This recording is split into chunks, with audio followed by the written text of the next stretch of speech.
Olá, irmãos e irmãs. Vamos fazer então uma apresentação de uma experiência profunda entre nós e a vontade de Deus. Vamos falar sobre essa grande graça, que é o dom da divina vontade. Quero fazer você realmente penetrar profundamente em todos os conceitos mais importantes e introdutórios dessa grande graça que é o dom de viver na vontade divina. Venha comigo, vamos claramente nos aprofundar e fazer essa jornada poderosa, caminhando nas estradas de Jesus, conhecendo sua vida e o sentido dela, que é viver para a glória de Deus, para fazer somente a vontade de Deus. A busca pelo sentido da vida. Realmente todos nós buscamos o sentido que nos explique o motivo de nossa existência e que nos motive a continuar nessa jornada universal, em que todos nós vivemos buscando encontrar o verdadeiro sentido para se estar aqui e o que nós devemos fazer ao estar aqui. Depois que nos aceitamos como seres humanos e que temos com certeza que fazer algo a mais do que simplesmente respirar e comer, devemos encontrar um sentido, o verdadeiro sentido e propósito de cada vida, de cada um de nós. Por isso, muitos encontram ela em Deus. Uma resposta que é a verdadeira resposta daquele que nos criou. Quem nos criou é quem tem o propósito para o qual nós fomos criados, não é mesmo? Então, a resposta verdadeira para a nossa busca está nele, porque foi ele quem nos fez. E diante dessa inquietação interior, sempre nos levam a questionar: e qual seria esse propósito? O que há mais além disso? Saber que ele nos criou, mas o que, para quê? Com qual propósito? Bem, essa pergunta não é um sinal de fraqueza, mas é uma oportunidade para aprofundar nossa compreensão da relação entre o humano e o divino. Vamos explorar então a natureza dessa vontade que nos criou, que criou o ser humano.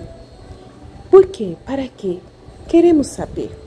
Como toda essa história da criação nos conecta para nos levar de volta a Ele e nos questionar com Ele. E aí, nós conseguimos? A chave para entender essa jornada está na compreensão de que fomos criados não para nós mesmos, mas para alguém, para um propósito, e que nossa realização plena só pode ser alcançada quando nos unimos a esse propósito, a essa vontade de Deus que nos criou. A Bíblia nos diz que o homem foi criado à imagem e semelhança de Deus. Mas o que isso significa? A imagem refere-se à nossa natureza física e espiritual, enquanto a semelhança está relacionada à nossa capacidade de agir como Deus age. Em outras palavras, fomos criados para refletir a santidade, o amor e a justiça de Deus em nossas vidas. No entanto, Adão e Eva, ao desobedecerem à ordem divina, perderam essa semelhança original com Deus. E essa queda trouxe consigo a separação entre o homem e Deus, mas também abriu caminho para a redenção através de Jesus Cristo. A encarnação de Jesus, então, foi o meio pelo qual Deus restaurou a possibilidade de união entre o humano e o divino. O pecado é aquela arte de fazer estragar aquilo que foi feito com perfeição por Deus, numa harmonia perfeita, em que nada iria nos trazer a infelicidade e a tristeza. Mas ao conhecerem o mal, Adão e Eva quiseram então estragar aquilo que já estava perfeito. E por isso entrou o pecado no mundo, e toda a desobediência foi sendo dissolvida, disseminada, vamos dizer assim, por todos aqueles que vieram depois. Pois ao conhecer o mal, a obra foi prejudicada e ela ficou com os sinais da desobediência, e Adão e Eva comunicaram essa desobediência aos seus filhos, e dos seus filhos aos seus netos, e assim por diante. Todos sabem, dessa origem do mal e preferem escolher essa realidade de fazer o pecado. Principalmente quando vemos na história do Caim e Abel, em que rapidamente, na primeira oportunidade, a inveja, que foi o mal conhecido, trouxe então essa necessidade de Caim de matar Abel. E a morte entrou no mundo. Desde então, o pecado se dissemina constantemente até hoje.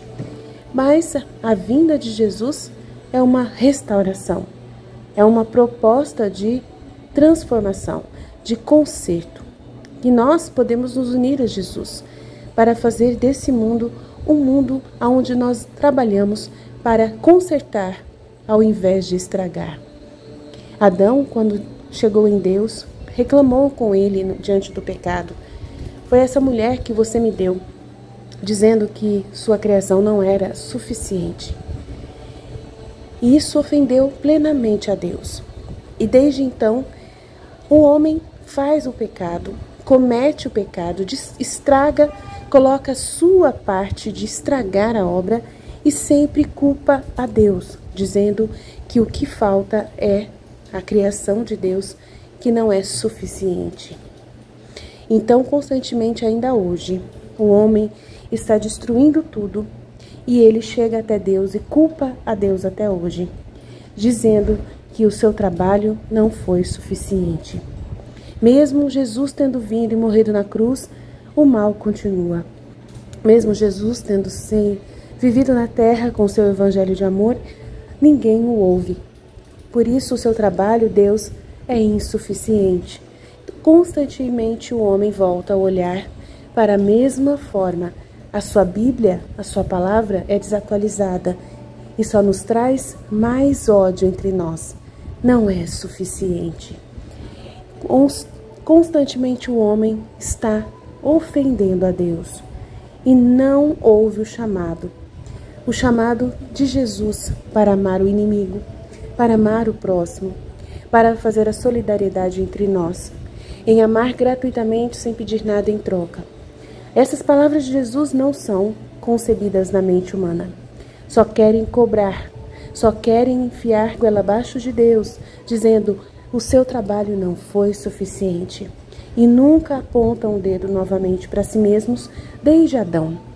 Como Adão não foi capaz de se arrepender e fazer uma contrição interior, o homem até hoje faz a mesma coisa. Ele só quer olhar e culpar o seu Criador e não quer assumir a responsabilidade.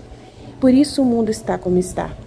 É a falta do ser humano de fazer uma volta para si mesmo e apontar os seus 4 dedinhos para si próprio e entender que se esse mundo está feio, se esse mundo está caótico, é por culpa dele não ouvir a voz de Jesus claramente no Evangelho, pedindo essa restauração. Mas o trabalho de Jesus não foi insuficiente. É suficiente. Ele realmente, com o seu sangue, tomou sobre si o remédio. Nele encontramos o remédio para podermos voltar à ordem, para podermos estar com Deus desde a terra e depois viver eternamente no céu.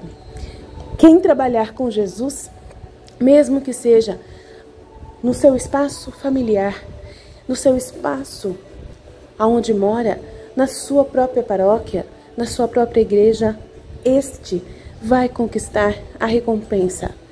Em tudo que fizer em nome de Deus, vai ser visto por Deus.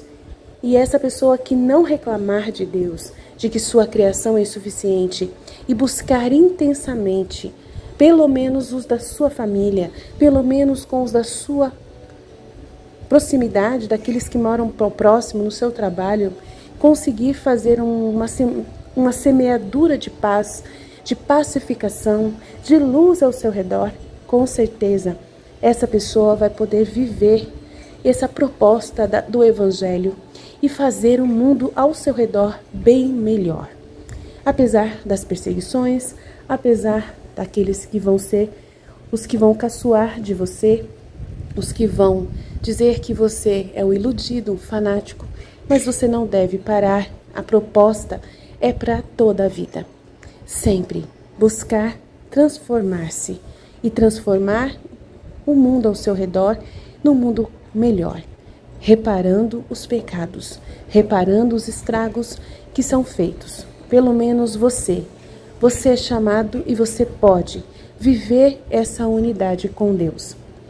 Não viver dessa proposta que foi trazida através do pecado, mas sim com a proposta trazida através da luz de Jesus, do seu sangue, do seu exemplo de sacrifício e amor, o doar a vida. Todos nós podemos seguir os caminhos de Jesus. Ele que é o caminho, a verdade e a vida. Jesus, o Verbo eterno, encarnou-se então para nos salvar e nos dar o caminho.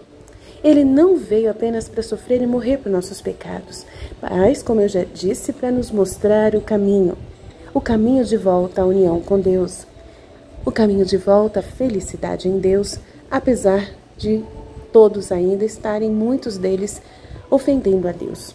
Mas nós podemos ver a luz apesar desse mundo caótico. Podemos ser luz neste mundo. E esta humanidade de Jesus foi luz. E esta ela é a ponte, ele é a ponte que nos conecta, essa luz da divindade. Ele é o primogênito de toda a criação. E através dele, todas as coisas foram feitas. A encarnação revela um mistério profundo. Deus, em sua infinita sabedoria, decidiu unir-se à humanidade para que pudéssemos participar de sua vida divina. Jesus, sendo verdadeiro Deus e verdadeiro homem, viveu em perfeita união com a vontade do Pai, mostrando-nos como devemos viver. A vontade divina é o centro de tudo. Ela é o motor que move a criação, a redenção e a santificação da humanidade. Quando falamos em viver na vontade de Deus, não estamos nos referindo a uma obediência cega ou a uma série de regras, mas a uma união íntima e profunda com o próprio Deus. A vontade divina contém todos os atos de Deus, todos os seus atributos e toda a sua vida. Quando nos unimos a essa vontade, nossos atos se tornam divinos, porque são realizados em união com Deus. Isso não significa que deixamos de ser humanos, mas que a nossa humanidade é elevada à divindade através da graça. A redenção não foi apenas um ato de perdão, mas uma restauração completa. Jesus, através de sua paixão, morte e ressurreição, refez todos os atos humanos, transformando o pecado em graça e a morte em vida. Ele pagou a dívida que tínhamos com Deus, mas também nos deu a oportunidade de participar dessa obra redentora. Nós, como cristãos, somos chamados a cooperar com Jesus na redenção do mundo. Isso significa que nossos atos, quando realizados em união com a vontade de Deus, têm o poder de reparar os pecados do passado, do presente e do futuro. Essa é a essência da corredenção, unir-nos a Jesus para levar a salvação a toda a humanidade. Muitos não entendem essa proposta. Dizem que Jesus foi o suficiente, somente Ele é que é o único que salva, e que é um absurdo, né? Esse pensamento de que alguém pode ajudar Jesus a salvar o mundo, se Jesus já é o suficiente. Mas o próprio Jesus falou através de suas sagradas escrituras que Ele é a cabeça e nós somos os membros. Por isso somos um corpo de pessoas. O mundo não é feito somente da humanidade de Cristo, mas dela se criou todas as outras pessoas. Por Ele, para Ele, todas as coisas foram feitas. E nós todos fomos feitos por causa de Jesus. Ele é a cabeça. E dele nós recebemos o comando de todos sermos como Ele, transformadores, corredentores, transformadores e restauradores da história novamente. Por isso Ele é aquele que aponta o caminho, a verdade e a vida. É por Ele que nós vamos ao Pai. Por isso, nós devemos seguir os passos do nosso Jesus, renunciando a nós mesmos, tomando também como Ele a cruz e seguindo para podermos, nesse segmento, sermos seus apóstolos, seus discípulos, sendo seus seguidores e aqueles que fazem o mesmo que Jesus. Ele quer que nós o façamos o mesmo. Por isso, Luísa Picarreta, ao ser convidada a ser uma vítima, ela não fez nada de errado.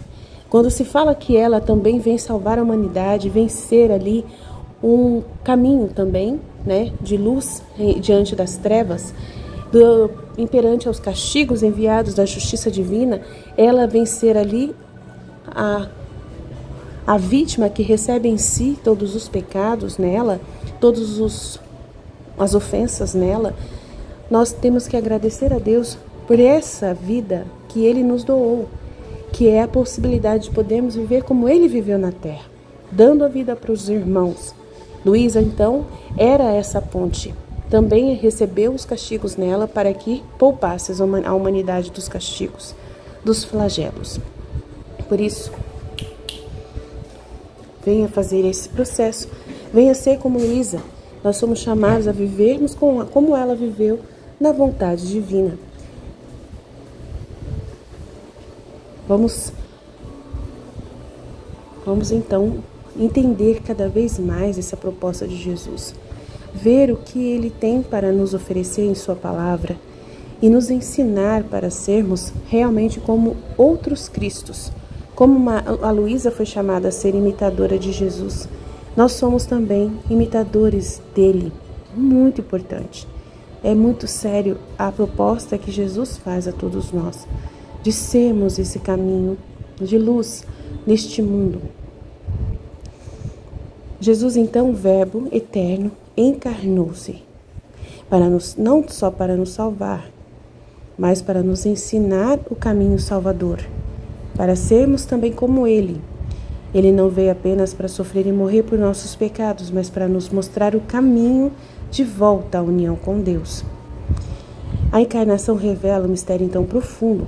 Deus, em sua infinita sabedoria, decidiu unir-se à humanidade para que pudéssemos participar de sua vida divina. Jesus, sendo verdadeiro Deus e verdadeiro homem, viveu em perfeita união com a vontade do Pai, mostrando-nos como devemos ser filhos de Deus. A vontade divina, o motor da vida espiritual. A vontade divina é o centro de tudo. Ela é o motor que move a criação, a redenção e a santificação. Quando falamos em viver na vontade de Deus, justamente é sermos outros Cristos. É o que Deus deseja de nós. Jesus foi um filho perfeito na terra, que viveu plenamente obedecendo ao Pai. Nós também somos chamados a sermos obedientes ao Pai. E o que o Pai pediu a Jesus? Para que Ele sacrificasse em direção aos outros. O que o Jesus quer nos ensinar com isso? Que o Pai pede a mesma coisa para nós. Para que possamos ser bons filhos, o Pai também nos pede para sermos crucificados em direção aos outros, para dar a vida ao próximo. Por isso nós somos continuadores da missão de Jesus. Não tem nada de errado nessa proposta de Deus em direção a nós. A palavra de Deus é clara. Ele é a cabeça e nós somos o membro. Os membros somos parte de um corpo místico, que realizamos as mesmas obras. Realizamos tudo juntos. Ele nos dando a luz, dando o caminho, dando a seta para onde seguirmos. E nós fazendo exatamente o mesmo que Ele fez. Nada é difícil de compreender nesse caminho que Ele nos propõe. A divina vontade é esse caminho, e contém todos os atos divinos, todos os seus atributos e toda a sua vida, como modelo, como exemplo. Quando nos unimos a essa vontade, nossos atos se tornam divinos como os de Jesus, porque são realizados em unidade com sua vontade. Isso não significa que deixamos de ser humanos, mas que a nossa humanidade é elevada à divindade através da graça. A redenção não foi apenas um ato de perdão, mas uma restauração completa da humanidade. Jesus, então, vem para nos chamar a cooperar com Ele na redenção do mundo. A santificação não é algo que alcançamos por nossos próprios esforços, mas é um dom que recebemos quando estamos unidos a essa vontade de Deus. A unificação das vontades humana e divina É o processo pelo qual nossa vida se torna uma contínua oferta de amor a Deus. Nessa união, nossos pensamentos, palavras e ações são transformados. Já não vivemos para nós mesmos, mas para Deus. Nossos atos se tornam atos de amor, de reparação e de glória a Deus. Essa é a verdadeira vida que nos leva a experimentar a plenitude, desde já, da felicidade e da paz. Através dos escritos, então, de Luísa Picarreta, Jesus nos revela a importância de viver na vontade divina. Ele nos diz que a vontade de Deus é o alimento que nos sustenta e nos transforma. Quando nos alimentamos da vontade divina, crescemos em santidade, fortaleza e beleza espiritual. E isso nos convida a abandonarmos nossa vida centrada em nós mesmos e a nos entregar completamente à vontade de Deus. É um chamado a viver não mais para nossos desejos e interesses egoístas, mas somente para a glória de Deus e o bem da humanidade, exatamente como fez Jesus, nossa cabeça. Essa jornada espiritual que estamos percorrendo nos leva a um profundo entendimento de que fomos criados para Deus. Nossa vida só faz sentido quando está unida à sua vontade. A encarnação de Jesus, a redenção e a santificação são etapas dessa jornada que nos conduzem de volta à união com o Pai. Que possamos, como Luísa Picarreta, nos entregar completamente à vontade divina, permitindo que ela transforme nossa vida e nos leve à plenitude do amor de Deus. Que cada um de nós possa dizer como Jesus: não seja feita a minha vontade, mas a tua. É muito importante. Nos ajude, Senhor, queremos caminhar na tua luz. Divina vontade, reina na minha vontade. Fiat.